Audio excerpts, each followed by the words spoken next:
would like one. Yes, that's it. Has anyone not got a piece of paper to fold up afterwards? I thought I recognised you. My mistake.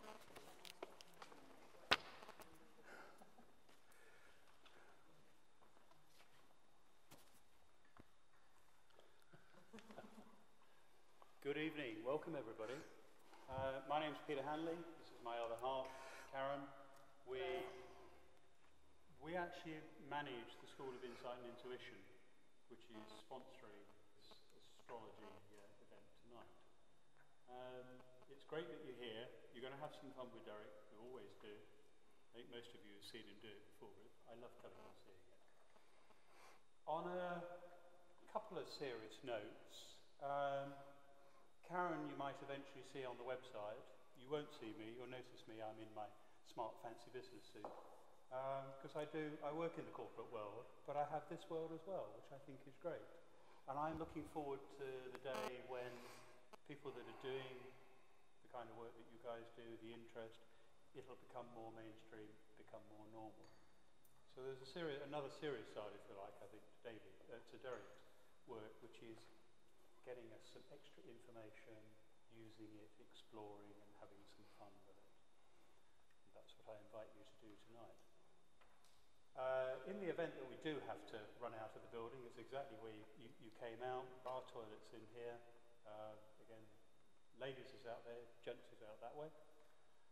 If you've got mobile phones, please could you ask them to have a snooze, be quiet, or go off. That would be great.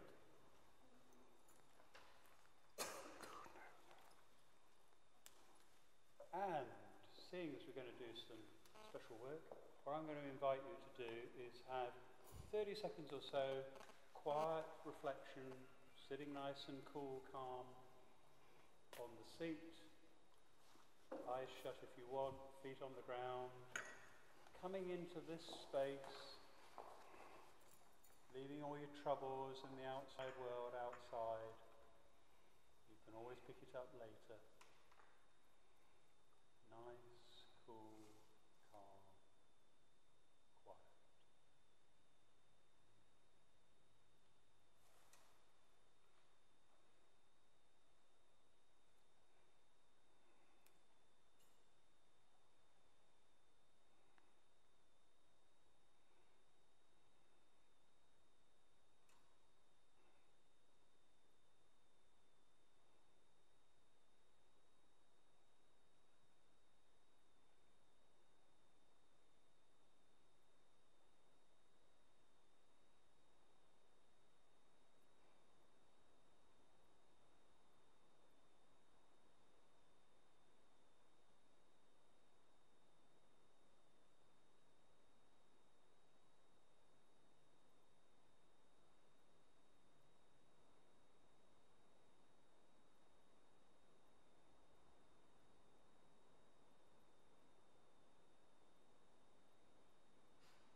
And if you gently, quietly come back into the room, wiggle your fingers and toes if that helps.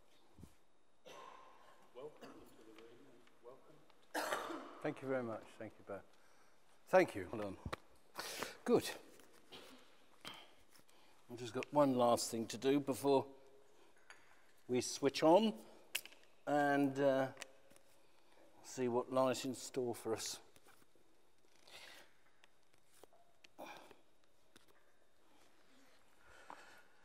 So how many of you have not been here before to see one of these talks? About 3 or 4 of you. Okay, about 3 or 4. So I'll explain very briefly what you see before you. What you see before you is a representation of the Zodiac signs. We've got all the signs set out there, creating a floor chart. This type of astrology, experiential astrology, is my basis in life. This is how I learned astrology, through experiential astrology, which meant that you could actually stand in the different signs and feel the energies of those signs, because those signs, each and every one of them, would have a very different quality. So when I do astrology with people, I know in myself, if the planet Mars is in Taurus, I know what that feels like, which is a bit different to just having an intellectual understanding of it. The way I describe it to people is this, that if you read 107 books on how to ride a bike, it doesn't mean to say you can ride a bike. It's the experience that you need to ride a bike. That is the difference between my astrology base and classical textbook astrology, which I also know a bit. But my basis is in the experiential, which is good because my life has really been experiential, so it kind of fits with that. In here, I've got bits of wood that are coloured and represent the symbols for the different planets. And experiential astrology, you can get in touch with the planets by holding them. I'm not using experiential astrology tonight. I'm just talking. I'm saying out of here, but I will be holding the planets, but we'll see where that gets us. Okay? So, this is my basis. In 1980s, I learnt astrology this way, which is just as well, because in the 60s, I first was interested in astrology and drew charts up for myself, but I got it wrong. So it wasn't until I was 34 that I discovered that I wasn't a Gemini after all. I was a Taurus. So suddenly I came down to earth with a bump, which was rather nice. So I wasn't a flighty individual. I was someone of substance suddenly, someone who was nourishing and nurturing and very gifted and talented. Well, we'll see about that. Okay. Now tonight, what I'm going to do is I'm going to focus on the planet Uranus, which is, in astrology, the planet that governs astrology, socializing, social work, humanitarian things. It governs humanity, yes. It governs the media, publishing, broadcasting, the internet. It governs networking, computers, laptops, the whole lot. It also happens to govern higher consciousness and enlightenment. Ta-da! We could all do with a little bit of that. So enlightenment, what is it all about? Enlightenment is about being in a position of awareness. Being in a position of awareness in its totality means that one is able to observe and see all of the options and choices available to you. I'll tell you a secret, right? The whole thing with all this astrology and all these planets and what they do to us, the fact of the matter is they work in different ways. They have their own different qualities. That Neptune, for instance, deals with fears and trust. Uranus deals with consciousness and awareness. But the basis of all of them is about making us aware so that we live our lives with awareness. And the Uranus is the top of the pile of awareness because Uranus is higher mind. It's a stage on from Mercury, which is our ordinary, clever, rational, intellectual, and intuitive, and mediumistic, and imaginative mind. There was a time many years ago, embarrassingly so sometimes, when something called channeling was quite popular. This was where people used to give talks and access some hidden force, some higher consciousness, some ascended masters, dolphins even in some cases. They did get very weird and wacky at some point. However, because like everything else in this universe, humanity is evolving, our consciousness is also evolving. Therefore, it is possible for us, while living, to have an enlightened consciousness, to have an enlightened state, and to be able to use our higher mind. So there. That's the top of the tree. The rest of it is how we're going to pay the mortgage, How are we going to survive in today's economic climate, etc., etc.? But my personal opinion or thoughts on it are that many, many years ago, to have that kind of awareness meant that you were a master, or you had disciples, or you passed into nirvana or heaven, or you went from this earth. You didn't stay here with that kind of awareness. Now, you see, the thing about Uranus is it rules by waking us up. This is how Uranus works. When Uranus is active in our charts, doing things, moving around, going around our chart, tapping on shoulders as it goes, of our mind as it crosses Mercury, as our feelings as it connects to our moon, we go through this sort of juddery feeling and exciting phase where something's going on, something's happening. I don't know what it is, I haven't a clue, but it's different, it's weird, it's kind of exciting, fearful. No, it's exciting. No, it's scary. No, it's exciting. You know, so you're on that, you don't know. It's like some of you may have performed on stage, dramatics, amateur dramatics, singing, choirs, all of these things. And of course you get so nervy and scared before you do it. But that adrenaline actually sees you through the performance. It has you do your job, do the thing you enjoy, and get through the performance. Now, I've come here tonight to talk to you essentially about the planet Uranus being in Aries. Now, guess which sign of the zodiac rules adrenaline? Aha! 'Tis Aries. Cunning. You spotted that, didn't you? You knew that was coming. It is Aries. And every 84 years in our history, Uranus enters Aries and brings this bolt of new energy, new experience. Now, thinking about it tonight on the way here, one of the first things I thought was there's always something constant about new beginnings. And Aries is new beginnings. And that is, it's new. We don't know what it is. So that is part of the exhilaration, part of the excitement of Uranus in Aries. And next March, it will be in Aries. This summer, it was in Aries. But because we're not the center of the solar system, from Earth, it seems like the planets go backwards and forwards. But they don't. So it had its toes in Aries for a little while. Now it's back in Pisces. So the energy over the last 2 months has slowly gone back to everyone feeling a bit tired, a bit more sickness in the air, and a little bit more confusion and people not knowing whether they're coming or going.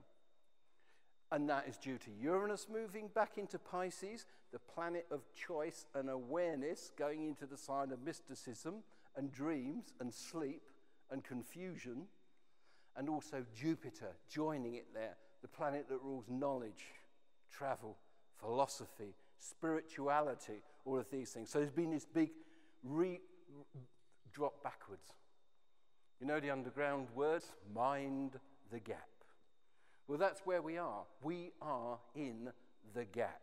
And that gap will persist. I mean, obviously what I'm saying is general.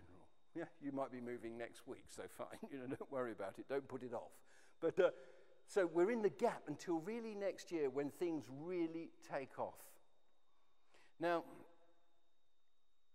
I'm going to talk a little bit and continue to talk a little bit about that, what that's going to mean globally for everybody, but I'm also going to tonight home it down and talk in general terms, but specifically for each sign. So we're going to go there as well. But first of all, I'm going to look at the global picture. Now, to do that, I want to bring in some other ingredients that have been in play, which may well, for you, have some. It might make sense of a few things. Let's get Jupiter out. So as I've said to you, these two planets, Jupiter and Uranus, are pretty much together here in Pisces. They have been here in Aries in the summer. In opposition to them, see, in Aries, Jupiter is the planet of enthusiasm. Jupiter says, come on, you've got to grow, you've got to go and do something. Go for it. Don't wait. Spend your money. Never mind the kids' inheritance. Spend it. Go for your life. Live like there's no tomorrow. Dance like your life depended upon it. You know, you've seen the sayings, yeah? So that's Jupiter. So it's been doing all encouragement. This is on a 12-year cycle. This isn't so big as this one. And this one is adding to it, saying, go on, do something not new, something different, something you've never done before, something really exciting. So there's this whole kind of energy about these planets. I can feel it holding them now. So you get that tingly thing, like something's going to happen. Something's round the corner. Okay. Truth to tell, when we're talking about Jupiter moving again into Aries, mid-January 2011, and Uranus joining Jupiter in Aries, March 2011, we are talking again about things moving forward, new experiences. And I'm going to talk about that in a minute. That's what we're here for, new beginnings. It's very exciting. So, in opposition to these planets all summer was the planet that represented commitment, discipline, responsibility, marriage, career, success, achievement, duty, organization. Oh, the planet of mastery in Libra. Oh, I should do this. No, they wouldn't like that. Oh, what shall I do it? Am I doing it for them? Am I doing this for me? Who am I doing this for? These are the questions. Am I pleasing everybody else or am I pleasing myself? This is the dynamic polarity of Aries and Pisces. This is me. I'm doing all these things. This is all for me. This is great. I love all this. And Libra is, oh, are you all right? Do you like this? And are you doing fine? Yes. Oh, yes, I'm glad to hear that. My favorite party piece I will do for you starts something like this. You think about the signs. Each one is a reaction to the one before. So we start off with Aries. Here I am, full of adrenaline, lots of new energy, running around, doing all sorts of things. Oh, that's new, that's lovely. Relax, Taurus says. Relax. Just take it easy, you know? Well, that's not very interesting, says Gemini. What am I going to learn just sitting around like that? And I want to eat, says Cancer. I'm not just sitting around all doing, oh, then we can have some fun, says Leo. Oh, it's not all fun, you know, says Virgo. We've got some work to do. But if I'm working, I'm going to work with somebody else. I'm not doing it all on my own. It's where Libra comes in, sharing. Libra is the mirror of relationship.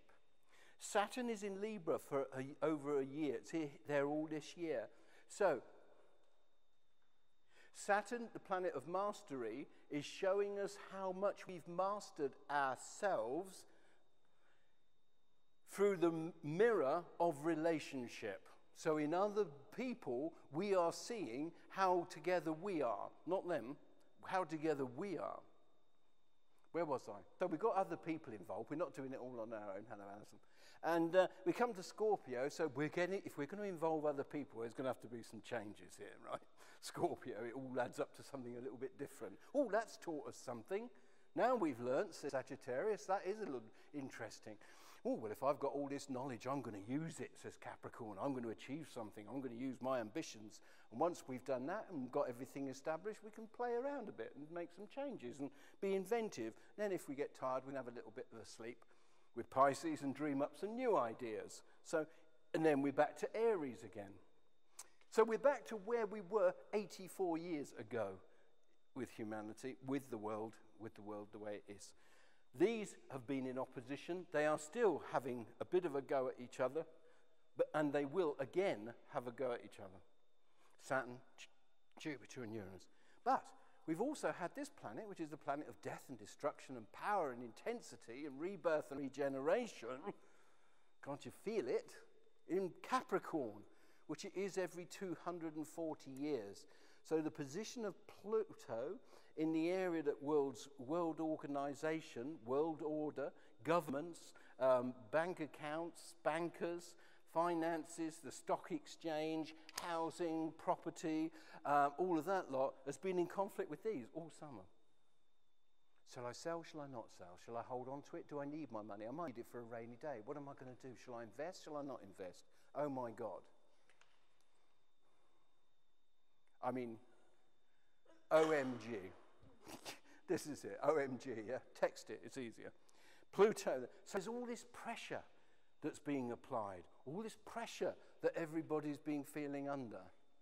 And they can't decide, we can't decide one way or another. And we're thinking survival. Pluto is survival. How are we going to survive? If nothing else, when it comes down, when you take away this, you take away that, you take away everything else and all the other things, it comes down to survival. Will I live or will I die? It comes down to that. This planet rules the Middle East. This rules dialogue and peace. This rules giving everybody a little bit of land for themselves. But Pluto's holding on because Pluto is in Capricorn. So that in our world, which is traditional, is holding on and digging in firmer and firmer, as harder and harder, because there are those elements in our world which are resistant to change. I jokingly said about, 20 years ago, I said to somebody, I think what those people that work a lot with power and greed really would like to do is to hook us somehow into being cash cows for them for the rest of our lives. If only they could get people born in debt, it would be fantastic, because then they've got it all set up. Now, interestingly, when I was talking to my friends about their children and them going to university and talking about the money that they were going to pay to university, to go to university, the £30,000 worth of debt that they would come out with, it reminded me and frightened me of the way it was when I was young.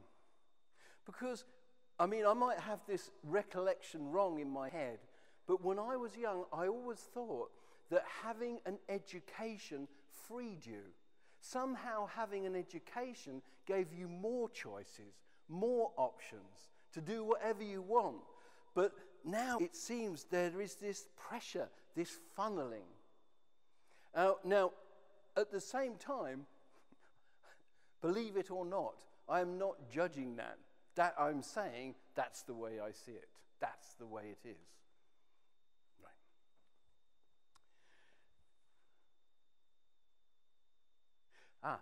Now, see, the thing with this is that astrology calls this a T-square. Now, a T-square is 3 points of a square. Ta-da! The fourth point is the solution to the pressure we've been under and the intensity and the debate of all this lot. And that's Cancer. So Cancer is the place for us to go.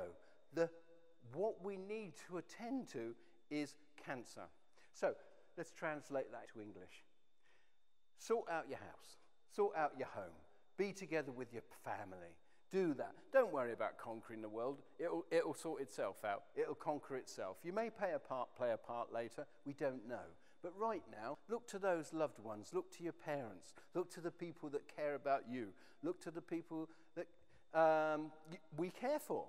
That's what we've got to do. Put it onto another level, onto the experiential level, the debate, holding on, what should we do, something new. Do you feel like doing it? Do it. If you don't feel like doing it, don't do it.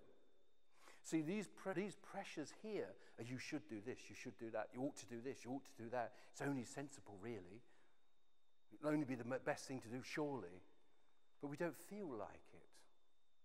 So in order to do things and run our lives based on what we feel is right means trusting our instincts, trusting our feelings on things.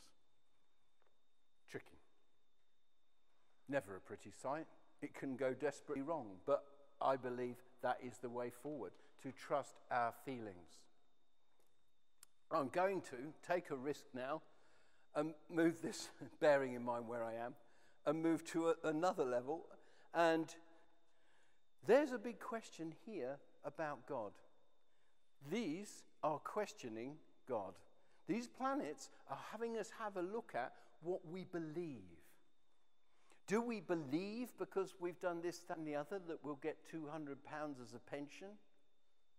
Not necessarily. Do we believe that having contributed with our national insurance stamps all our lives that we will be taken care of in our old age? Not necessarily. Do we think the pension fund's going to be there? Not necessarily. So you see, they're all being taken away. All those beliefs are being questioned.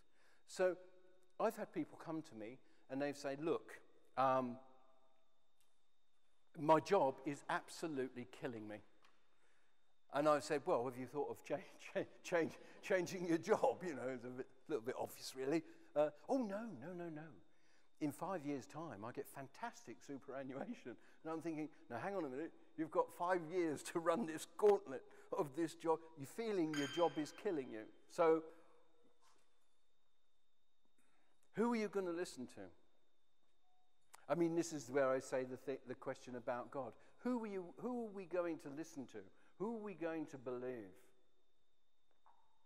You know, and looking amongst you, I can see that you're all wise souls with a fair degree of enlightenment. But whoever thinks that 3 for the price of 2 is actually giving you anything? Who actually believes that for the price of 10 months insurance, you actually get a whole year? I mean, who believes that?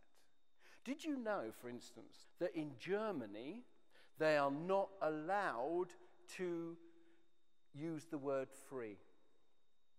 Buy one, get one, you can't do it. You can't say it. Because hello, you can't do that. That's not right, that's not real. Interesting. Just a thought. So what about this here world? What about all these here changes? I'm going to move these out of here because I've had enough of this. My teeth are starting to grind at the back. We don't want that. So,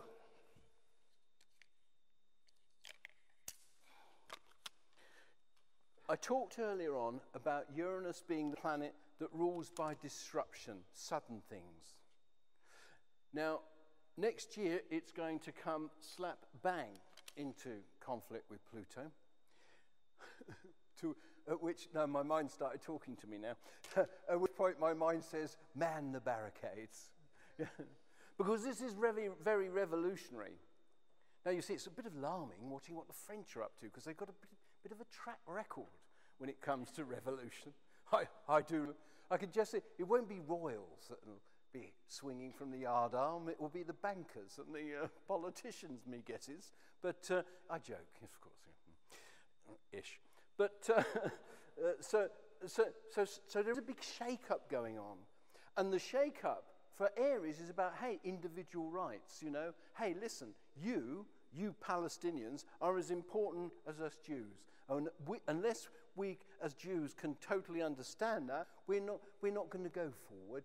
We want you to come with us. We want to be together. We want to cross those divides. Possible? Uranus also happens to rule species, so I thought I'd give them a mention tonight. The little butterflies and the jungle frogs. The crickets and the little caterpillars that are disappearing from our world. The tigers and the giraffes and the very small rodents. So those that are under pressure, those that are being lost. The diversity which is being lost by certain farming techniques, certain logging techniques, certain climate. Now, people say, I've heard them say, okay, Uranus in Aries is this war, there's going to be war. I don't think so. I really don't. I don't think so. Well, apart from the fact there's always wars. That's a given. There is always wars. And they've got this cunning thing now in Afghanistan, I notice, whereby they've got this way of drawing as many of the bad and war-mongering people as they can into the theatre, lovely word, isn't it? Theatre of war, which is Afghanistan. Because then they won't be in Kuwait, and they won't be in Israel, and they'll slowly get out of Iraq. It's a very cunning plan to draw these forces into one place, and so that the insurgents can be dealt with or not in this place. No, I don't think it will be war. What I think will happen, first of all, let's go back a little bit. I wanted to say this. Because of the climate, because of the animals, because of kindness and niceness and being humanitarian, changes need to be made. On past record, on track form, I think it very unlikely that humanity will choose to change. Now, that's just my opinion. I might be skeptical, cynical, or whatever. I am. But natural disasters and things that force us to change, that's what I predict is heading our way. We know that's going to happen anyway in 3 or 5 billion years, or however long it takes the sun to do its thing, because then we'll have to sort of gather around and do things. I was thinking tonight about where this was going in 84 years' time, when probably none of us will be here. What would that be like? And I've always seen in the future that humanity will become much more cooperative, much more working together, much more equal, much more harmonious. I mean, I spent some of my life living in a community, and in that community I worked harder, I can tell you, than I ever worked before, but I also had more fun, more laughter, and everything. It was brilliant. And I do think that somehow that is the way we have to go. Now, to go there, we have to let go of our fame. You know, we all want to be famous. We're all very precious. We're divas. Even those of us that don't watch the X Factor, well, we do. We all watch it, yes, of course we do. So even those, you know, we want that. But what do we want for other people? What do we share with other people? How equal are other people? Now, the thing is, with what has been called the self-indulgent, personal development, New Age drift that's been going on for a number of years, done properly, if one reaches to the very core of oneself and one sees what resides at the core of one's individuality, one sees a very sparkly, shining individual, a wonderful soul.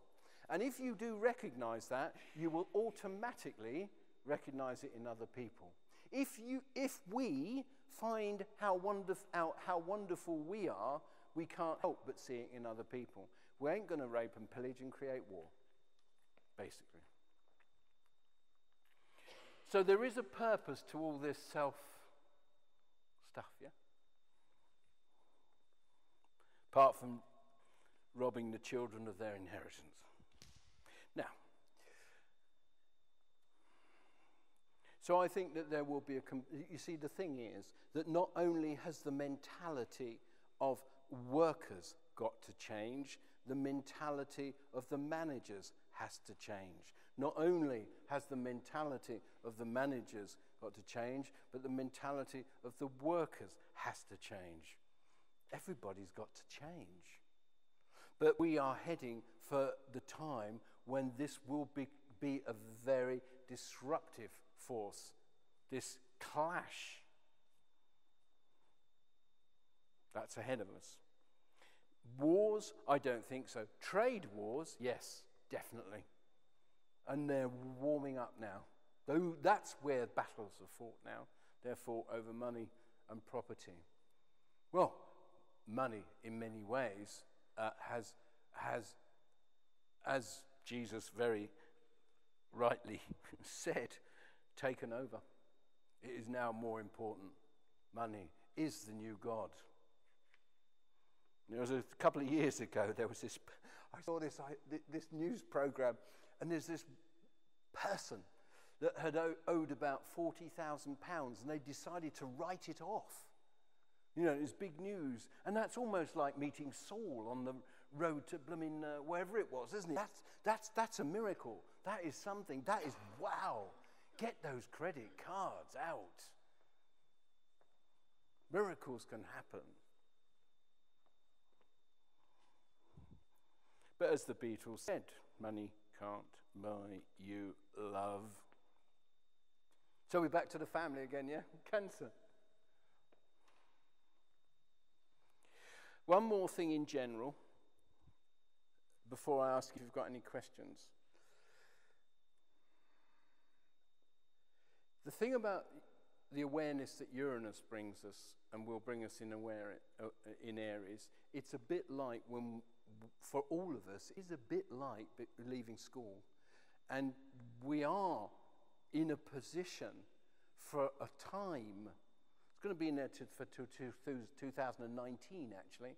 We're in a time when we've got more ability to see our options and choices and change directions if we choose. The planets won't necessarily do it for us. So, you know, we're at that point. What am I going to do with my life? Now, reading books on enlightened masters and the like, as I understand it, they actually abide in that place where they see all options and all choices are open to them. Their perception of the reality in which they dwell is all-encompassing. And not only that, they're in love with the universe at the same time. So it's pretty cool, really. Yeah, pretty good. Nice place to be. It's home, you can call it home.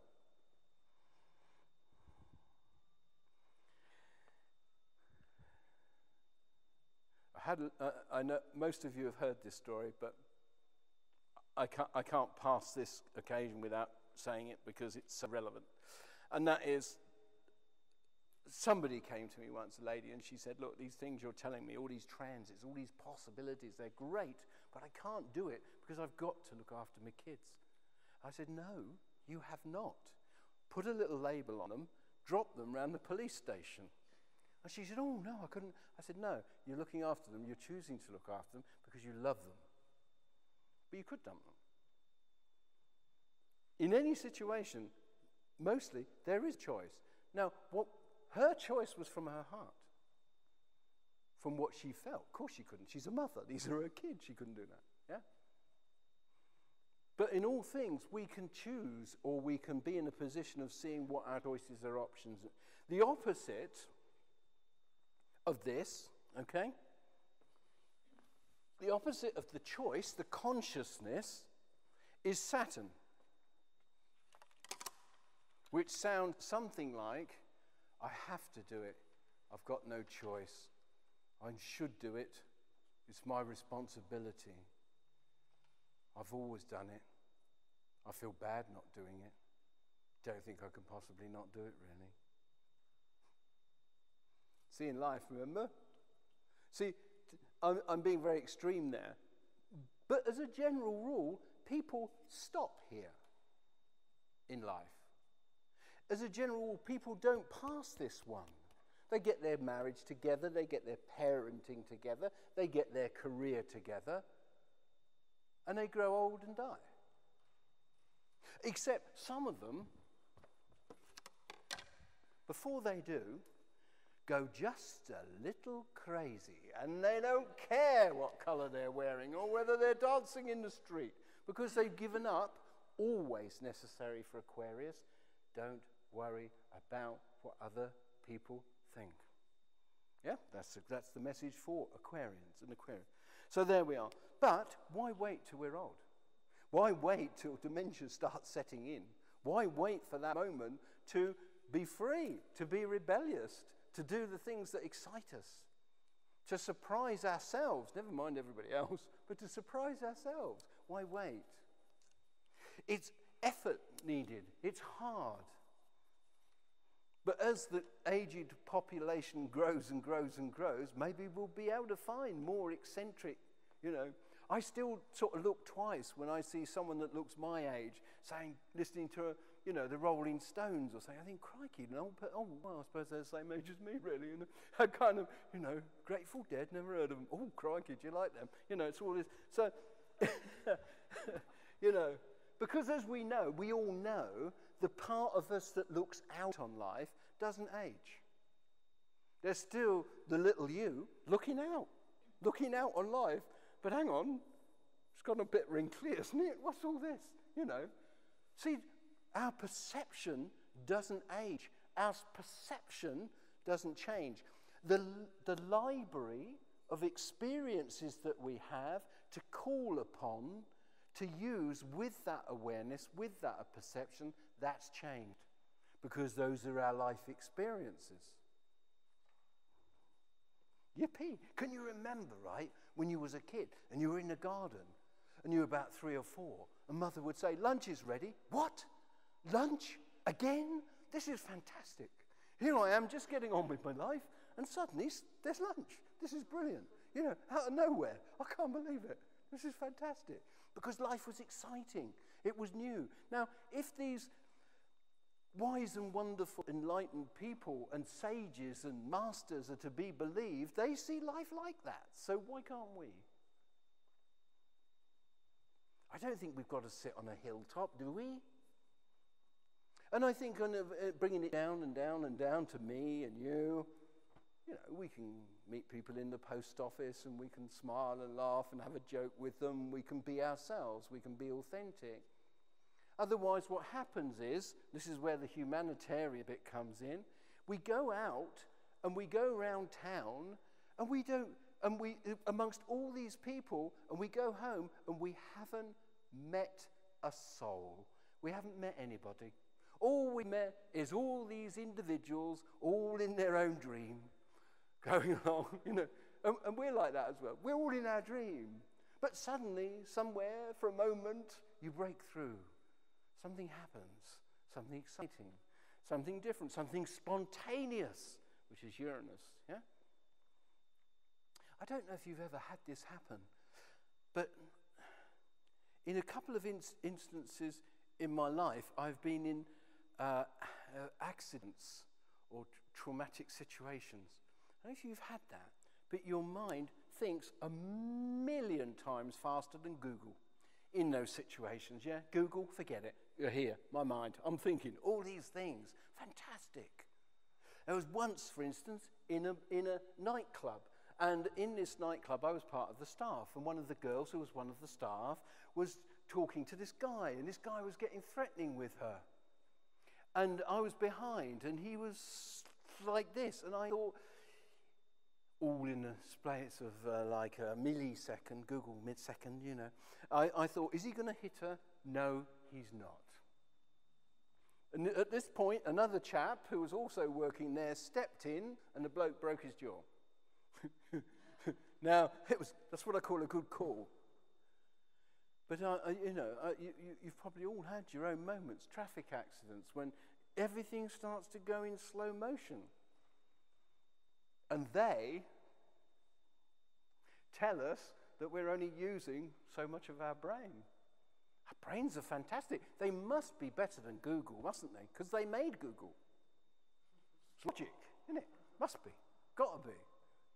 Unless we've got ahead of ourselves, but then maybe that's a talk for another day. Do you have any questions? I'm up for any if you've got them. Yes? I'm not quite sure how to formulate this, but there's this kind of movement back and forth between Pisces and Aries, and the two things represent different qualities. Yes, yes. And on your chart here, you've got the Pisces, for instance, represents the NHS and the prison service and alcohol and what have you. Yep. And different institutions. So you've got institutions and people and societies that are in many respects more restricted. And if you're in prison, you might have chosen to have been there, but you have very few choices about. Yeah, exactly. Yes, I understand. And also with the NHS, yes. And alcohol gives you extremely limited, alcohol and drug abuse gives you extremely limited choices. Okay. Right, I'm with you, yes. You're saying, yeah, alcohol and drugs give you limited choices, yes. Okay, you choose to take them, but... Right, okay. Yeah, but the choices oriented. So my question is, the people or the societies that are caught up in these kind of more restrictive Piscean institutions, how do they move into the new Aryan age, or what is the consequences for them? The only way I see that happening is the shattering of their dreams. That is the only thing. You know, we will keep persisting. This is our nature. We will keep persisting with something until it fails. Now, it's a good example. Now, take for instance an alcoholic. Now, an alcoholic, first of all, will generally not stop drinking until something happens. The wife's gone, the kids have left him, that's it. He's redundant, he's on the... Then maybe I got to do something about it. But people that follow the 12 steps, which is used by Alcoholics Anonymous, Overeaters Anonymous, and the Narcotics Anonymous, their 12-step program, which I think is absolute genius. I don't belong to any of those, by the way, but I know it. It's absolute genius. They will never, ever say that they've stopped drinking and they're not an alcoholic. They will always say they're an alcoholic. The fact is they're an alcoholic who's choosing not to drink. So they're making an aware choice not to drink. They never, ever say, I will never drink again. They can't say that. Because as soon as they do, they have a very good chance of failing. Today, I will make this step of choosing not to drink. Tomorrow, I may choose the same thing. But this is the way they operate. So I don't know if I'm anywhere near your question, but I would say that it's when things fail and people are forced to, that's when things change. You see, prisons are a very safe place for people. They haven't got to make any decisions, pay their tax, pay their mortgages, save for their house, pay their insurance. They've got to do nothing. They're very safe places to be. All institutions have that quality. Can I move on? Yeah. Okay. Elizabeth, isn't it? When is Pluto not going to be in Capricorn, and when is Saturn not going to be in Libra? Right, you're keen to know that, are you? Well, Pluto's going to be there for quite some time yet. In fact, it's going to be about 2022. Yeah, I know. Yeah, don't hold your breath. You look forward to that. Are you a Capricorn? Yeah. Ah, right. All right. Yeah, you see, I don't want to spread fear. I never want to spread fear with astrology. I'm one of those... Is it all right? Because I just touched it, you see. Okay. I never want to spread fear with astrology. I always think we have a choice. I think that's one of the great things about astrology. It can prepare us for these different cycles in life, like the midlife crisis, for instance. When I was talking to somebody today, and suddenly the world doesn't make any sense. And that's what happens when you're between 38 and 42. The world stops making sense as it was, because it needs to make sense now in another way. But we rule the planets. They don't rule us. What about Saturn? Saturn in Libra, let me have a look for you, because I was going to say 2 years, but then I'm looking at Saturn in Scorpio. That's down the corner there. Let me see. So I would say that will finally move away in October 2012. And by the way, I have a very strong, intuitive, channeled feeling that the world won't end in 2012.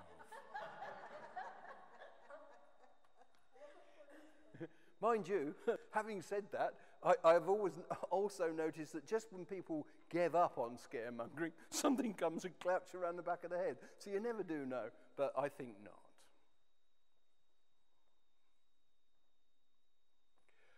Okay, I think we can go on to the personal side of things now and see what it means for each sign of the zodiac. Okay. What I'm going to do now is what's called solar astrology, which is a very general form of astrology. And in order to do this, This is what you get in Cosmopolitan or the Daily Express, or, you know, with Russell, or my mate Jonathan. So what it does is you've got your sheets of paper with all those numbers on, yeah? All the different houses. All you need to know is that each house represents a different area of your life. And I'm going to look and see where generally Aries is for each of the 12 signs of the zodiac. In those calculations of solar astrology, if you're talking about Aries, then Aries is the first house. If you're talking about Pisces, then Pisces is the first house. So you move all round. So you will see this as I go, with a bit of luck. So should we start with Pisces then? I mean Aries. Any Aries here tonight? Ah, good. Well, we've got a good dose. A treble, a trifecta of Aries. Well, no wonder you're here. I mean, look at this. You know, you haven't had this since 84 years ago. So this is quite revolutionary, isn't it? I think that transport-wise, there'll be some changes with Uranus here. Nuclear ruling electricity, also rules nuclear fuel, things like that. So there'll be some changes in transport and mobility over the next, big changes over the next 9 years. Now for Aries, what does it mean? I think you have got 7 years, well it's actually 2019, you've got all this time to experiment and muck about with Uranus in your chart. Now, as an Aries, it's not about the end game. It's not about the final solution. It's not about coming to a conclusion. It's about the experience. Remember I talked about the alcoholics, yeah? So it's saying, look, okay, I'm going to go off to university. Or, oh yes, I'm going to, start doing a course in car mechanics. Or I'm going to start teaching meditation or whatever. You know, you've got these things. You know, that doesn't mean, at no stage will that mean that you're a meditation teacher for the rest of your life. But you may be. See, it's that keeping options open, going forward in your life, saying, oh yes, I'll have some of that. Oh, I'll have some of that. Oh, I'll have some of that. And I'll try this. That's different. That's new. See, goldfish are all Aries because otherwise they would go mad. You know? Because they're in that little bowl and they're going around, oh, that rock's new. Oh, that rock's new. Oh, look at that rock. Oh, that rock's new. Otherwise they go crazy. So they're all Aries. So everything appears new to them. I'm having a laugh, aren't I? Sorry. But you're very, very kind-hearted. Thank you for tolerating that. And this is the thing. This is the gift that you, Aries, bring to the world. This is your gift, to be able to do things like you've never done it before. The mind boggles. But what this actually means is that if you're meeting people, you have a freshness, you have an aliveness, you have a newness about you. This is why Aries are leaders, because they're infectious. Yeah? So when somebody says to somebody, hey, you can do that, the person might think, oh yeah, I can do that. But if an Aries says, you can do that, oh really, can I? Oh really? So Aries, they impart energy. That's what you do. Your souls impart energy. You're the push on the back of the car when you just can't get it started, you know? This is why you're leaders. This is why you're at the forefront. You've got to be brave. You've got to be courageous. Because you're going where you've never been before. It's exciting and nervy and scary, but it's great. Ooh. But it's fantastic. You've never been there. Shall I tell you what the downfall of Aries is? I will. The downfall of Aries is thinking about it. When I was a kid, in the 60s, with my Beatle jacket, silly haircut, and winkle pick or shoot business. I used to go down to the Mecca Ballroom on a Saturday afternoon in Reading and dance to the swinging blue jeans. Well, I say dance, I wasn't. I was too nervous. I was always very shy and self-conscious. So I sat at the side trying to talk myself into dancing. And I can tell you, the more I thought about it, the worse it got. But every time I jumped up and started dancing, the fears went. So this is my message to Aries. Start, go for it, do it, begin it. Then, on the move, things will start to happen. You'll be able to, as you start, you'll think, oh yes, I'm pretty good about that. I'm not bad. This is a bit talented. Oh, I've learned something about that. This is lovely. Oh, I feel pretty good, actually. In fact, I'm happy. This really works. Yeah? So just go for it. Do we have any Aries questions? Are you looking forward to enlightenment? I should imagine you are. Yeah? Looking forward to enlightenment? You might just go home. Who did that crazy thing? You'll be watching the newspapers, won't you? Oh, it must have been an Aries. Because Uranus, it is a little crazy. So I think if you have been very staid or very, if you have learnt to be very disciplined, you may find yourself seeing yourself with more choices rather than feeling, I should do this, I ought to do that. Actually, you know what? I could not do that. I might change that. I might do that differently. Yeah, rather than keep, yeah, good. No questions? I'll move. Yes. It is in Pisces at the moment. March, and I will tell you. It goes in on March the 12th. Jupiter goes into Aries, January the 22nd. Light blue, touch paper and retire. Taurus, any Taurus? There's a few. Yes, there is. There is there's two of us. There's a few of us here. So we're going to move this lazy Susan. Yes, one of the chaps here last time made this for me. He said, I've watched you in the talk tonight, and I think you're bending a lot and doing all these things with the numbers. I'll make you something to do. Isn't that kind? Oh. Of course, he was a Taurus. Very useful, you see. So what does it mean for us?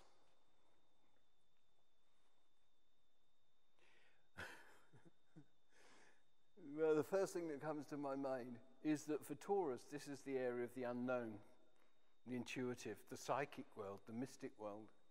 So the first thing that went through my mind about what this means for us is that I have no idea. I have not a clue.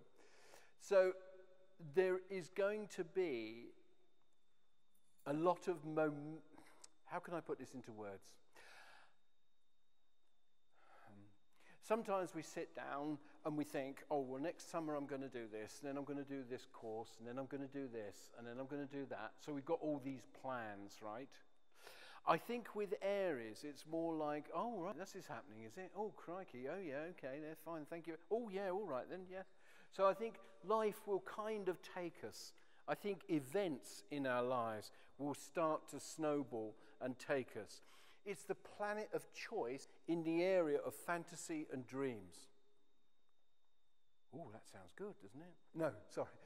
So it's hard because it's in that intuitive world. If we work with guides and masters, if we work with that meditation and things like that, this is probably a good place for us.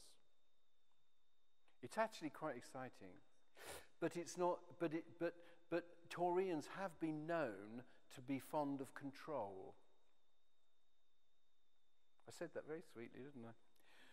So there's something here about just letting things happening, going along. There's going to be lots of experiences, but the experiences aren't going to be things that we've planned.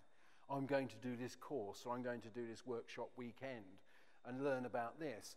It's life bringing it to us, circumstances. My mind says parents to me straight away.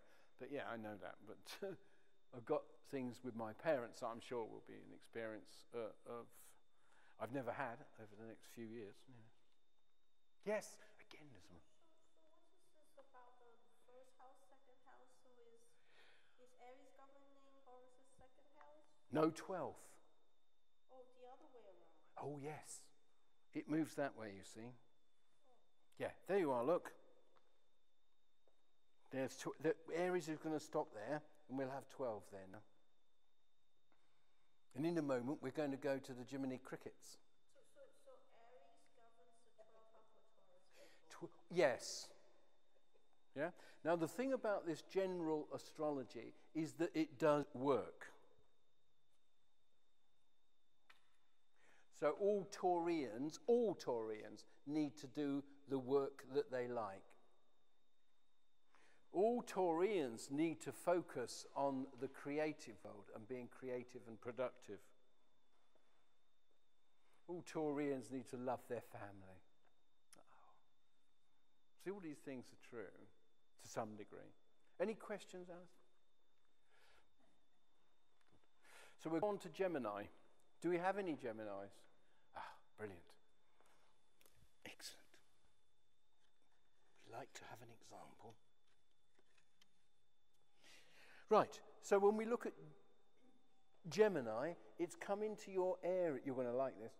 It's come into your area that rules the public, media, broadcasting, socializing, the big wide world out there, long distance travel, Peru, not Belgium, Brazil, yeah, getting out there, you know, going somewhere. Now, of course, you can do it in your mind. You don't have to actually get on a plane, but it's expansive for Gemini. This is really supportive of Gemini. It helps you to develop your interests. It's exciting. You can think on your feet. You do anyway. But this is it. Yeah, this is what Gemini is about. Oh, this is nice. That's new. This is exciting. What have I learnt today? This is fantastic. This gives you the absolute permission to be the beautiful butterfly that you were always intended to be. You won't worry about what other people think. Geminis have a hard time because they generally give themselves a bit of jip for not being consistent. Geminis are meant to be inconsistent. Did you ever see a butterfly stick on one flower in the garden? They don't do it. They flutter around, a little bit of a flutter here, a little bit there. Read the back page of a book here, read the back page of a book here. This week I'm reading this book and it's the best thing and everybody should read it. Next week I forgot what book. Yeah, so you're on. This is Gemini. This is beautiful. So, in a way, what works well for a Gemini is light, playful, spontaneous communication. So this is very light. It's going to give you a little bit of a fizz, but you're going to like it, I think. Yeah, no, I'd have some of that. No, that looks good. Absolutely exciting. And making friends, new friends. And you know, if this is the area of the future, there's also this idea that, you know, there's new possibilities, new potentials out there. To be you, to be yourself. Aries is all about, for everybody, being themselves and not worrying about what other people think. So if, for instance, one had spent a lifetime teaching and writing to other people, suddenly you might be doing it all for yourself. Exactly right. Yeah. On the money? That is exactly right. Okay, well, there you go. This is it. So you've got that wonderful freedom to be you. And one of the reasons I know this, right, is that with these planets going through Aries, right, Uranus, if you're a Gemini or a Cancer or a Leo or what have you, right, as say you're there, a Gemini, there's going to be a point somewhere in this 7 years when this lines up exactly 60 degrees to you there. And at that point, when that happens, when it's 60 degrees in connection to your birth date there in Gemini, that'll be the best. It'd be like turning on the lights in Regent Street at Christmas.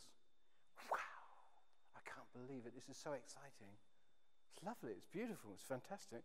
Freedom to be you. Do what you want, what interests you. Make a lot of friends. The same goes for Taurus, same goes for Aries. It's that, at some point, over the next, between now and 2019, this planet of enlightenment is going to go across your sun.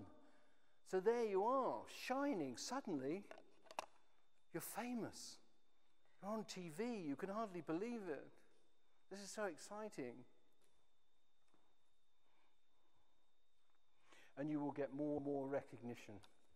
Gemini and Aries.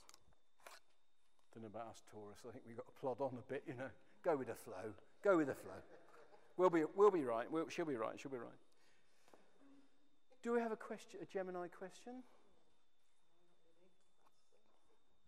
When do I get my 60 degrees? Well, that depends on when your birthday is, and that, I would have to look all that up. It would be. And the other thing, of course, is, and I don't know if I said this at the beginning. Of course, we've all got Aries in our birth chart, so that all of us, in some area, wherever Aries is in our birth chart, that's where this is going on. This is where we need to learn right now and over the next, it's 9 years, isn't it? About new things, new experiences. Yeah, baby. Okay. So this will happen. This will start next March. It's already kicked off. It already started in the summer. We've already got there. But it's a bit like, when you light those rockets on Guy Fawkes Night and they go zzz. Oh. And you're thinking, it's not going to go. It's not going to go off. Don't go near it. Don't touch it. Don't touch it.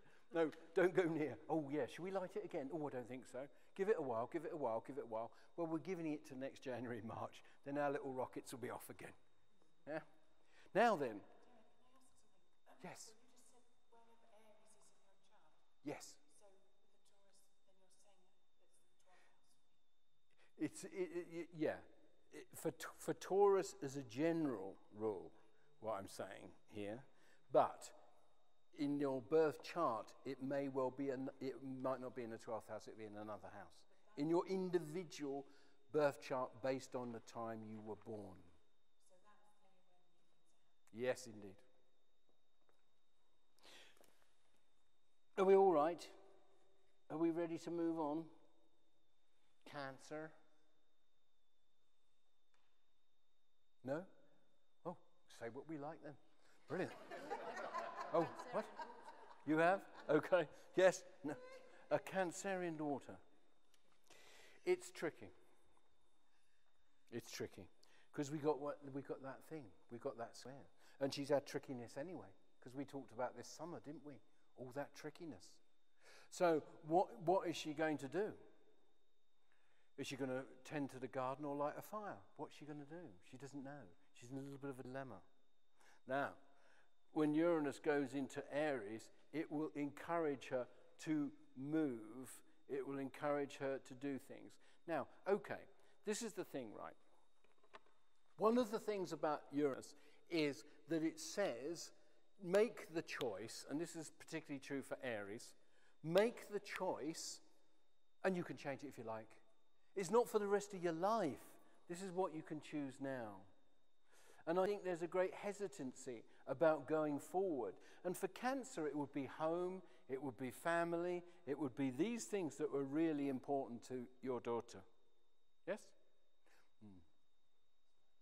So there would be, has she got children? No. That's what went through my mind. Children was the word that went through my mind.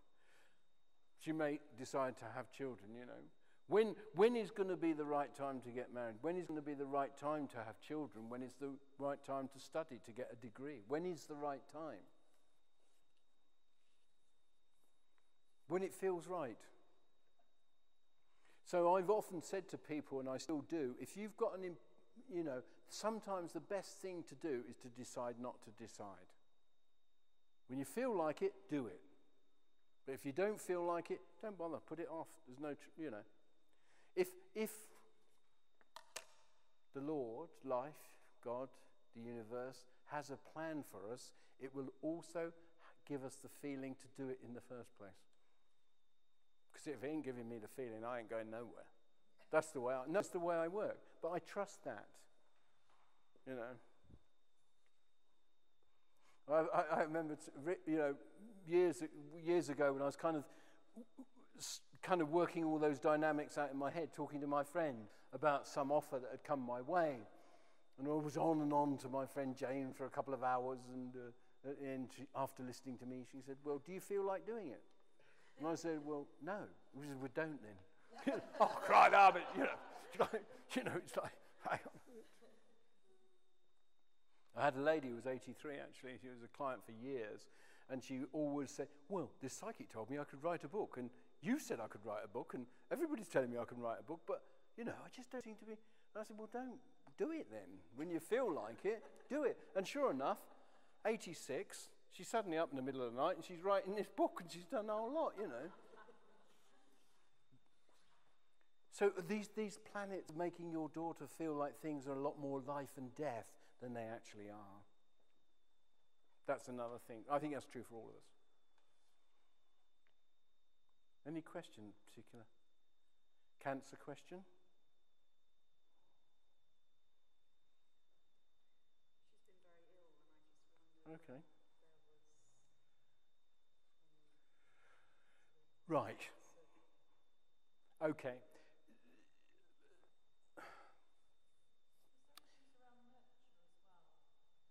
Cancer? Nurturing of the self, yes. But what was going through my mind actually wasn't that. What was going through my mind is that she has to see herself in a different light. And I think that's what, you remember I said Uranus brings awareness? So it's forcing her, through this ill health, to see herself in a different light. That's the way she can use it. So I don't know, and we're not going into the personal details, but you see what I'm saying. It has also reminded me of my theme for the year, because my holy cow to shoot down this year is one of the famous New Age philosophies. People read a lot in books, we all do, and then we glibly tell everybody the same old thing. And sometimes, every now and again, I find myself sitting down with one of these philosophical statements and seeing whether it's really true. And my favourite this year, targeting, is everything happens for a reason. Now you try telling that to a lady whose child's just been run over. You try telling her that. You see, it's not true. It's not true. But what we as human beings have the ability to do is to get reason from anything that happens. Slightly different. You take Sarah Payne, for instance, and her child that was abducted and raped and murdered. Now, that didn't happen so she could set up this paedophile directory, surely. But her way of transforming that energy, transmuting that energy, all of that pain, all of that anger, all of that rage, all of that hurt, was to do that. So it is worth thinking about what we glibly say. I'm moving on to Leo. Are you here? You've got a Leo ascendant. Yes, of course, this will count for you. Goodness gracious me, this is your alter ego. This is the other you. Yes? We've dealt with the university you, now we're looking at the dancer, the performer, yeah? The creative you. So we've got Uranus now for people with Leo rising or who are Leos in the 9th house, which is the house of higher education, university, travel, philosophy. Get on your bike, get out your jogging bottoms, go for your life. This is what Uranus is doing. So it's a fantastic time for you. And it's going to be connecting over this 9 years to your ascendant. giving you more poise and consciousness and awareness about how you creatively express yourself, for instance, singing, than you could possibly imagine. This is absolutely brilliant. Uranus is giving you an opportunity to shine and sparkle and be at your best. It gives you confidence and it gives you the courage to do all these things that you're doing. So want some of that? Yes, I do, Derek. Any questions on that? We'll move on from Leos. Leos are on a roll. They're having a good time. Do we have any Virgos? Yes, of course. Right. It's not too bad.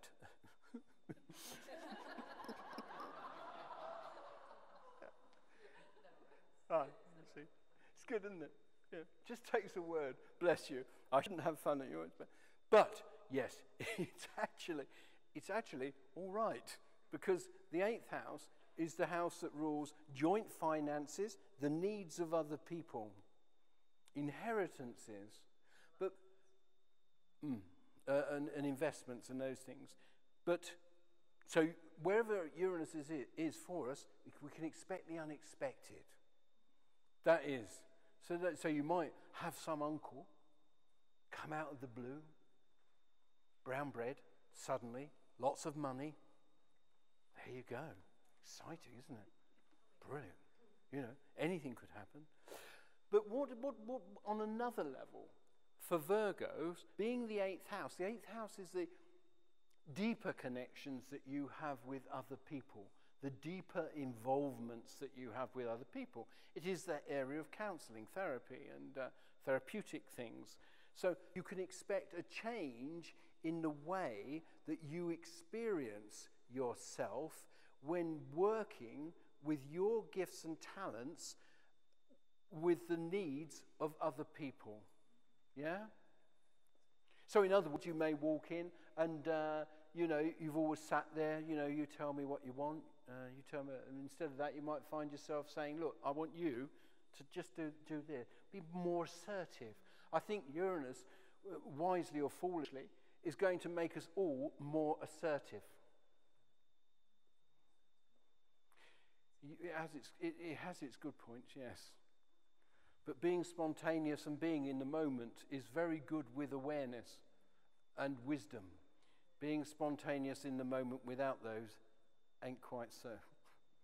Bit tricky. Do you have a Virgo question?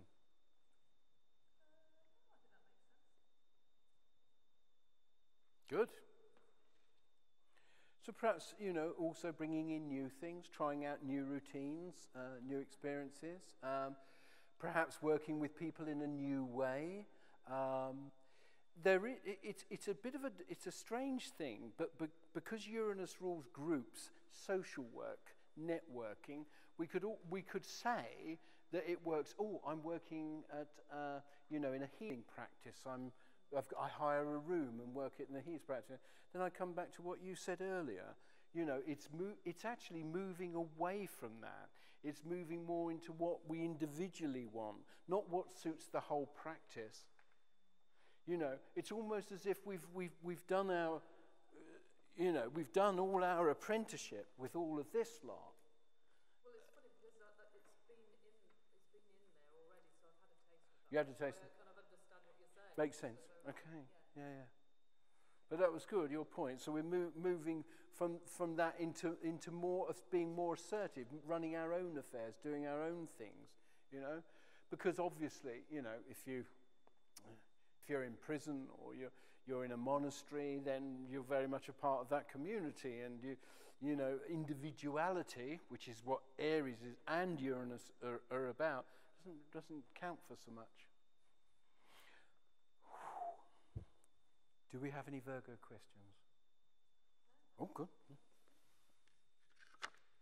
Now we'll move on to the avocado dips. We're on to, where are we? Have we gone too far? Oh, good, well done. Just checking that you weren't thinking about the loo or going home or the last bus or So we're on to Libra now. Is there hope? Any Librans here? Oh, golly gosh. And we've got upstairs as well. The balcony. In the gods. How exciting. Well, this is exciting, isn't it? Because it's the house of relationship. So something is going to surprise you. Something unexpected is going to surprise you. Can I tell you what it is? No, of course I can't, because it wouldn't be unexpected and a surprise, would it? Except you can expect the unexpected and you can expect surprises. Also, this is great for you because it's bringing you as an Aries more awareness of how you express yourself to other people. And it's challenging you to be more independently relating to other people. I always think about, actually, I always think about that, what was it called? The Fast Show. There was a comedy show. And they always had these three guys in a pub. Each sketch, each week they had this sort of series. And the two guys in the pub were talking about football. And they'd be saying, oh yeah, that goalkeeper, God, he was rubbish. And the third one, who obviously was sort of slightly on the edge, would say, oh yeah, he was rubbish. And then they'd say, oh yeah, but he was all right last week. Oh yeah, he's always... So he was always agreeing, always wanting to be in agreement. So this is quite challenging from Librans, because Librans do fear to be anything but nice. This is Libran. They like harmony, they like peace. But you may have a lot to offer. You may have some wisdom in there that you need to get out. And who is it that said very recently that with Saturn in Libra, we are learning about mastery through the window of relationship? So,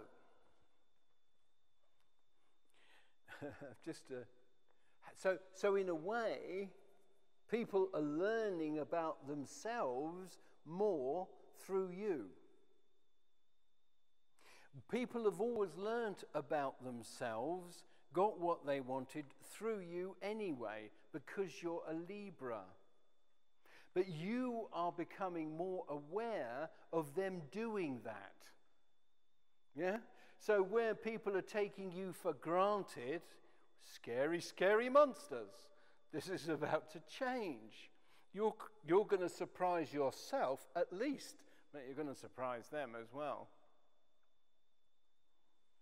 When people say, oh, would you like to do that for me? Or would you be able to do that for me? Oh, yeah, I'll have a go, see how I get on. Yeah. I'll have a go, see how I get on. No promises. No expectations. Can you imagine it, living without expectations? How dreadful.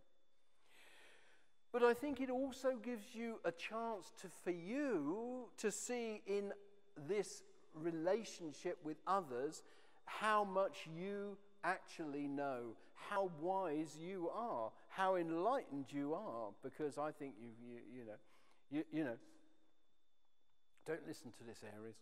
But you see, the Aries, they're all beginners, they're new. But they haven't been round all this lot, yeah, you see. But you have. You've been all around. Your soul's had all those experiences. Now, you're going to have to start all over again once you get round anyway. So it's not a win. It's a win-win situation or a lose-lose situation, whichever way you look at it.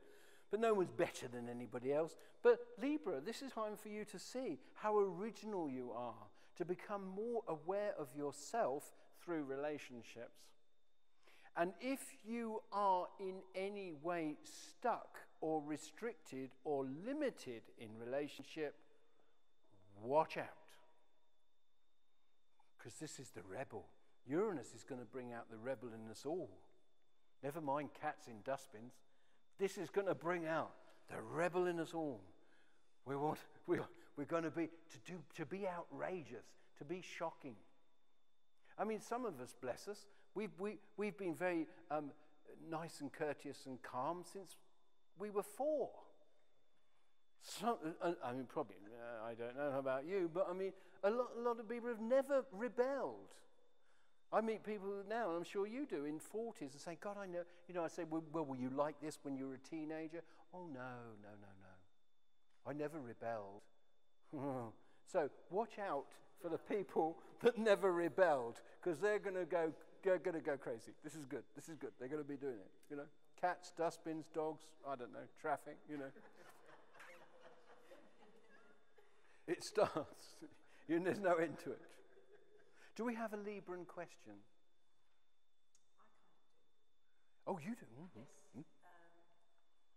I'm just wondering if it's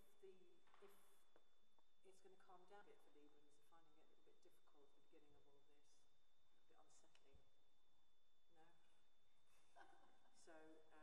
Well, when I say calm down, they've got Saturn here. Calm down, calm down. They've got Saturn in here, and that's going to be there for a while, isn't it? So that's going to help them to stay. Pardon? The fear for Librans, I think, will that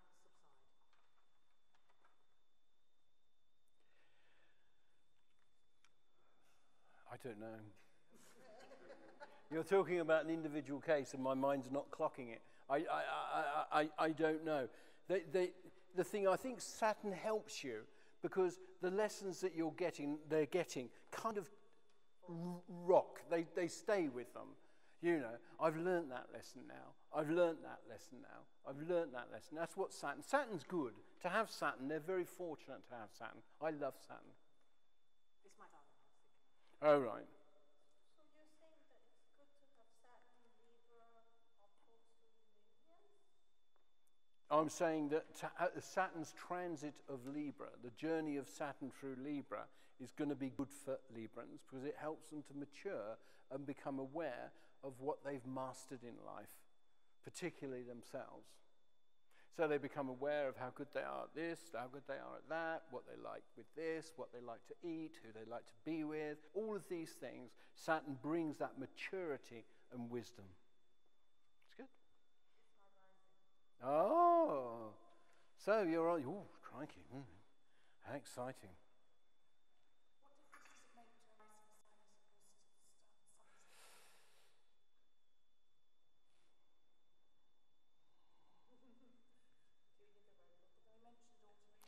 It's just, they're just, sorry again? Oh, yes, I don't know. That was a whim. Yes, you can't hold me to task for that. We're going to look at Scorpio. Bless you, of course. Absolutely. Value for money. Now, well, this is good news for you because it's in the area of work. And we do want Scorpios to work. And it's in Aries to do with independence. We talked about Aries, about doing your own thing, trying new things, new beginnings, new experiences.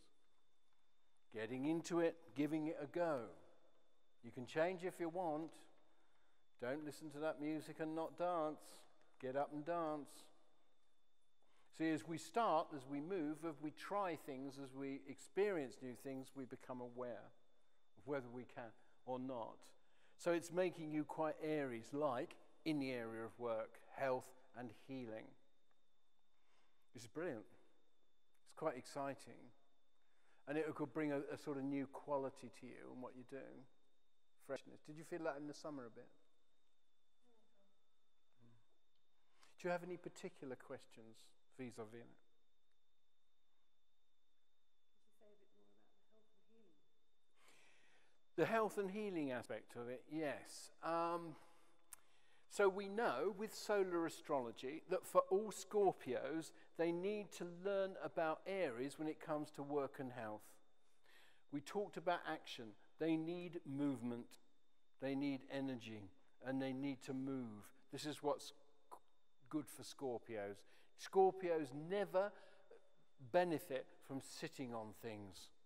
Never benefits them. Letting them, whether it's emotional stuff, whatever it is, expressing themselves is what keeps them clear. It's what transforms them. It moves the process on. So there's another process and there's another process. But if they sit and if they don't act and they just think about it, then things build up. Resentment builds up. These things build up. So they need that action, initiative, movement, expression to keep them healthy. Scorpios. And for some for some astrologers, they think of Aries as, Mars as the co-ruler of Scorpio. I don't do all that because it's too complicated, but they do think that Mars also rules Scorpio. It's a planet that rules sexuality, ambition, and drive. Sounds like a party. So, shall we move on? Do we have a question? No. Then we're on to Sagittarius. Then, any Sagittarians amongst us? Good, fantastic.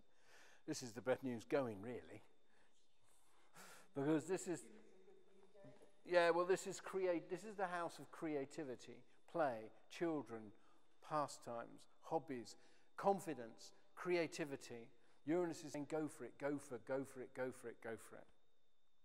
So, to be yourself, to surprise yourself, to have the freedom to be what you want to be. And remember what we said about Uranus? It's always going to say, don't worry about what other people think. So there's always that element to Uranus.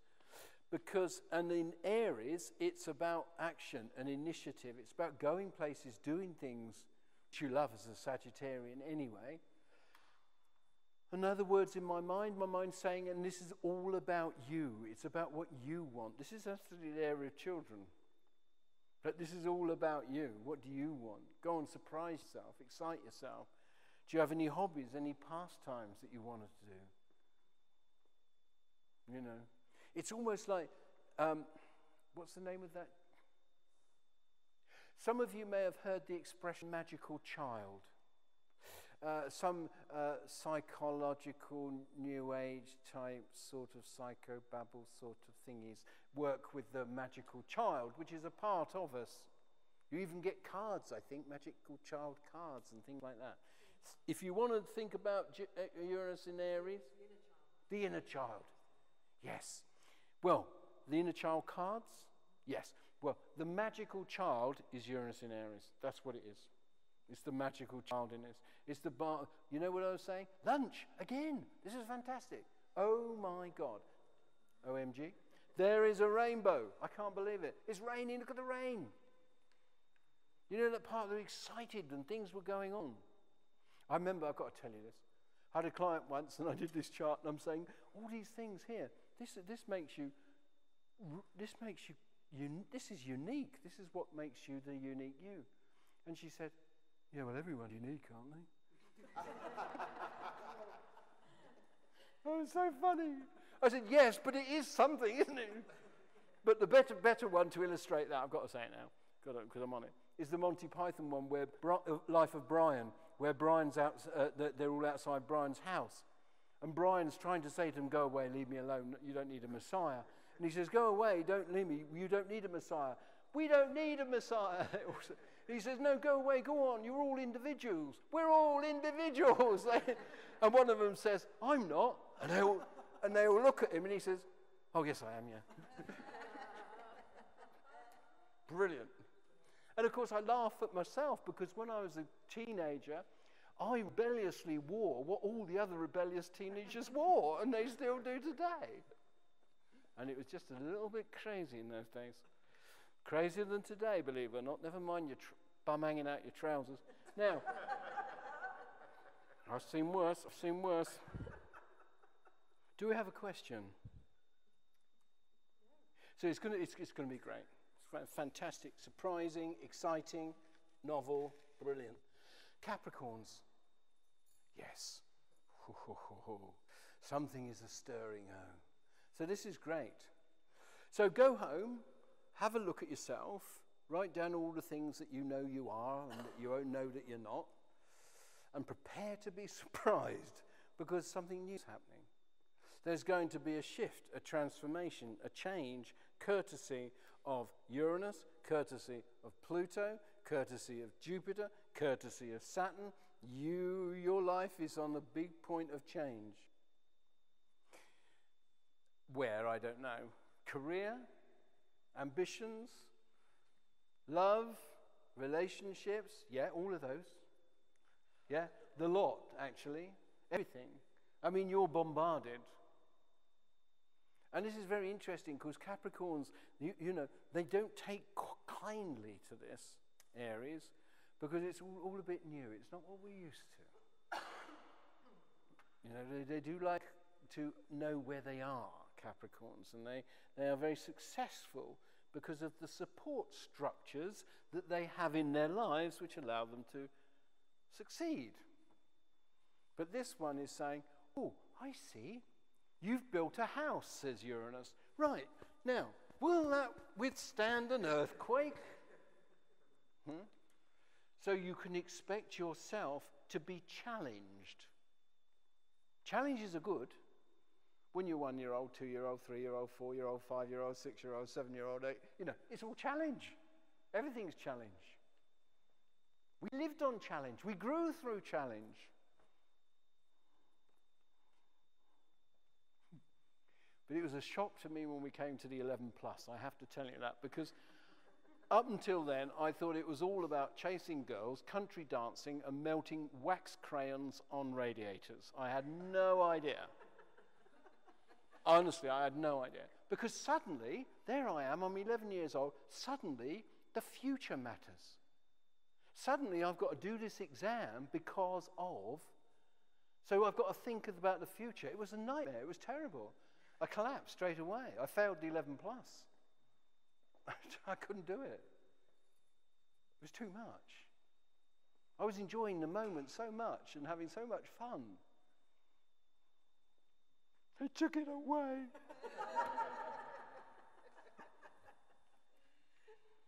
So this is exciting. So if you want to be revolting, this is going to help you. If you want to rebel about something, you want to try something new, a little bit different, a little bit out of the ordinary. You want to surprise people. This is good. It's in the area of the home, family, feelings, and emotions.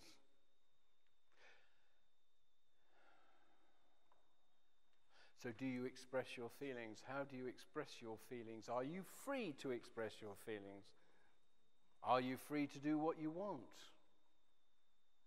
Or do you have to rely on the landlord or your flatmate or your mum or your husband or the children, or, you know, I think it's, you know, where we're taken for granted and where we can't do what we want, we're going to rebel, all of us. But that's that.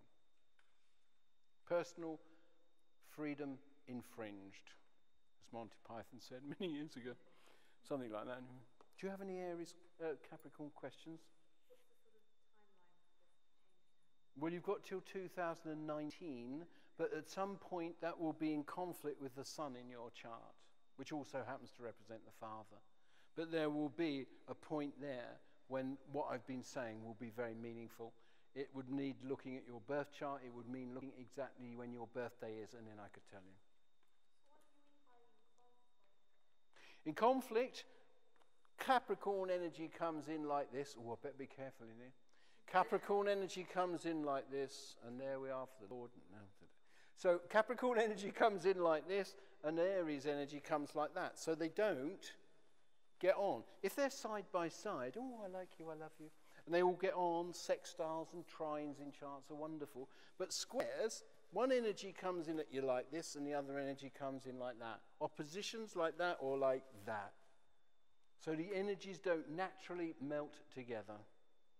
This is new, this is structure and tradition and reliable, and we've had it for years and we ain't changing now. Aries is, let's try something new. So it's even more difficult. Or have I made it worse? Can I ask, what would it mean for twins in Capricorn? Massive. Huge. Because this is about independence. So, and Uranus is about friendship. So they will probably start, when it transits their sons, it will be a wonderful opportunity for them to see themselves in a separate and different light. That's the good news. Yes? Aries is ascendant Capricorn. How would that play out in It's in the area of the home and feelings. I'm not sure where your third and fourth house is. I'm not sure if it's your fourth or your third house. I don't know whether it's in the area of communications. I suspect for you it's in the area of communications and teaching. Yeah, and then it will be that. It's your coursework. It's your, where you're going with the Irish Trust and the other things. It's that. It's your work. To shine as an individual. Yippee! Now, we're on to Aquarius. I can hear the last bus pulling up, but we're not there yet. Aquarians. Yes, there we are, Karen, good. This is good. It's the area of communication and learning. So it's challenging you as an Aquarian to embrace more philosophies, more diversities in terms of the interests, the subjects that you're exposed to. It started this summer. You can expect more. And you may find yourself doing a lot of writing or talking, but very busy for you. Uranus is your ruling planet. So as an Aquarius, this is one of those, I like you very much. This is good. It activates you as an Aquarius, and it means that you have an opportunity to do the things that are important to you, the things that you like doing, and perhaps have a leadership role or a role that will, in actual fact, help other people. Yeah? Do you have any questions? Then we're on to the Piskies. For what we're about to receive. Any Pisces here? Oh, Lord bless you. Good. Well, it is actually, in a sense, very good. You hear the Virgo hesitation again, don't you? Well, Pisces is about trust. It's about living life in a way through following your intuition, listening to your intuition about things. Going with the flow is a Pisces thing. All Pisces need to value energy and movement and new experiences. And to be doing things. I think this will help you to do things. This is the area also of finances and resources, at which for the purposes of the tape, I pulled a face. So, this is interesting. So you can expect unexpected things to happen in terms of finances and the way you are rewarded for the use of your talents and abilities. Because that's why the second house rules finances and also our natural talents and abilities. Because what we're naturally good at, we naturally do best. What we naturally do best, we naturally get rewarded for. And that's why the two are the same. And Aries is about action, initiative, leadership even. And we had all the Pisces before in the institutions, you see over here. So you've got to there's a bit of independence there. There's a bit of excitement. There's a bit of energy for you. But more than anything else, Pisces, it has not escaped my knowledge that actually Uranus is moving out of your sign, where it is now. So for the last 7 years, you've been getting to grips with what I've just been talking about all evening. Yeah? I know who I am. Oh, no, I don't. This is Pisces. I'm going to go and study. Oh, I don't think I need to. I'm sure I should be doing this. Oh, no, I shouldn't. They're always swimming in two directions, Pisces, so they have this quality. It hasn't finished with you yet. You've got until March the, 12th? You've got till March the 12th to become enlightened. After that, maybe the next life, a couple of lives down the road. Who are you? I mean, that's a tricky one for a Pisces on a good day. But who are you? What are you doing with your life? What are your choices in life? Where do you feel safe? Where do you feel secure? How do you use your unique gifts in relation to the world? How do you use those? Because you are in it is going to sound awful. Not in here it won't, but awful. You are instruments of the Lord to some degree. Being a Pisces means that life, God and the universe has a far more better idea about what you're meant to be doing and who you are than anything else. So you can, at least until 42, you're a complete mystery to yourself. You haven't got a clue.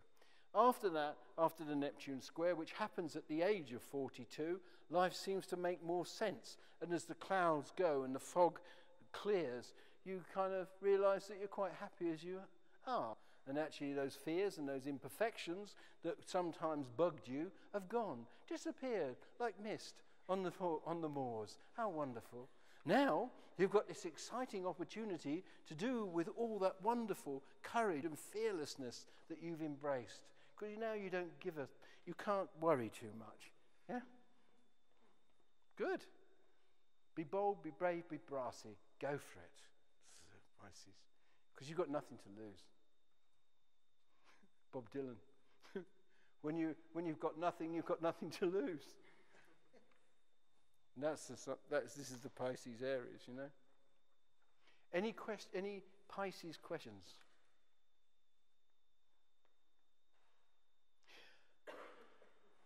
Well, then, on the very stroke of 9:30, let this be a record, I'm sure, I will come to a conclusion.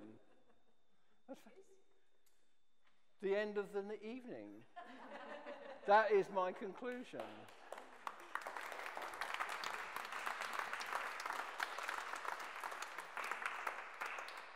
Thank you for coming on a rainy day, or rainy evening, and I hope Uranus treats you nicely. Go with the flow at the moment, and next year, give it some willy. That's what I say. Next year. And I've got some diaries and calendars over there if you're interested. Cards and things like the cards I created in Essex. They're only £1. That includes the envelope, only £1. So have a look at those and have a good trip home. Bye.